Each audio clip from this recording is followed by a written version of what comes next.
ढोंगी बहू। प्रीति एक पढ़ी लिखी लड़की है जिसकी एक अच्छे घर में शादी हुई है।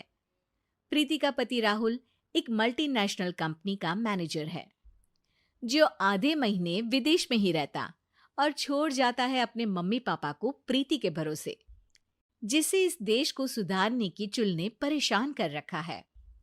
मम्मी पापा, कल एक डॉग वैक्सीनेशन का शिविर है तो मैं वहीं पूरा दिन रहूंगी। आप मेरे लिए खाना मत बनवाना। अरे बेटा प्रीति, वो बाई तो काम छोड़कर परसों ही जा चुकी। एक नई बाई देखनी पड़ेगी। माँ, आप तो जानती ही हो ना कि मैं कितना बिजी रहती हूँ। अगर कल मैं नहीं गई तो कुत्ते एडॉप्ट ही नहीं हो पाएंगे। देखिए, हम इंसान तो बोलकर अपनी तकलीफों को बता सकते हैं, लेकिन वो बेचारे, उन्हें हमारी ज्यादा जरूरत है मम्मी। अरे बोल के भी हम क्या हासिल कर पा रहे हैं।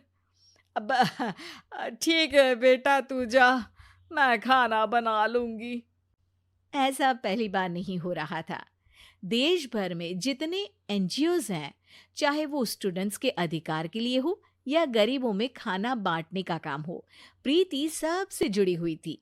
रोज कहीं बाहर ही रहती थी, एक शिविर में नहीं तो दूसरे में, और छोड़ जाती थी अपने सास ससुर को उनके खुद के भरोसे। और जब कोई उसे कहे, अरे प्रीति, कभी तेरी सास का हाथ भी बटा दिया कर, तो उसका एक ही जवाब रहता था,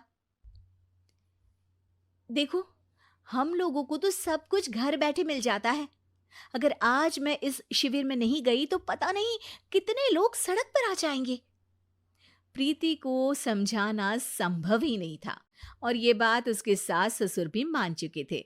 इसलिए सुबह सुबह सास ही किचन में खाना बनाने जाती है और देखती है कि घर में सब्जियां खत्म है।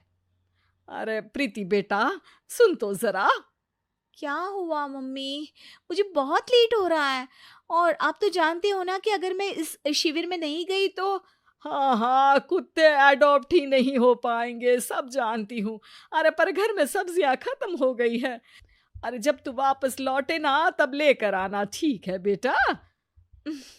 ठीक है मम्मी, चलिए मैं चलती हूँ।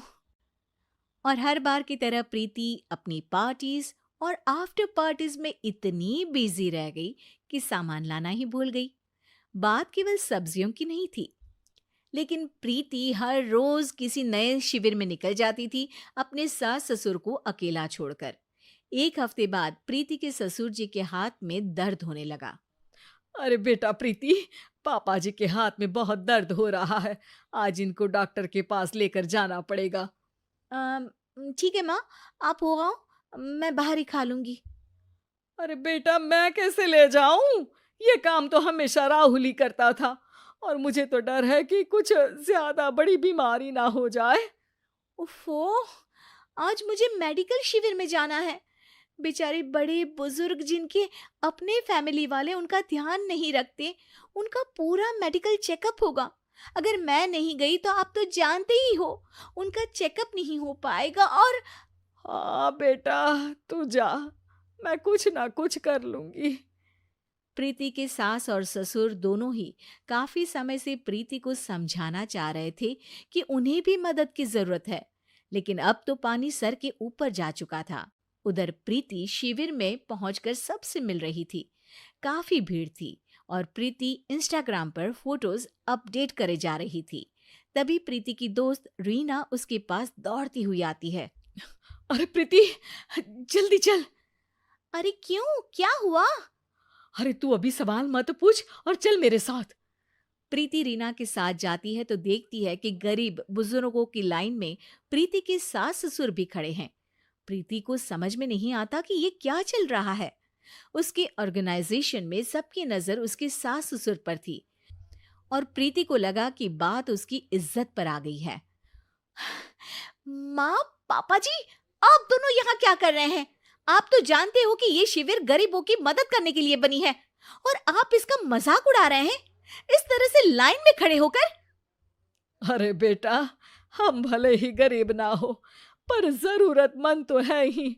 हमारा भी कोई ध्यान रखने वाला नहीं है।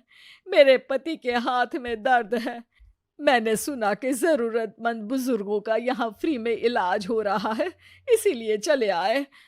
अ, नहीं, मतलब मैं तो प्रीति को समझ में आ गया था कि समाज को संभालने से पहले उसे अपना घर संभालना चाहिए और वो सर झुकाकर अपने सास ससुर से माफी मांगती है।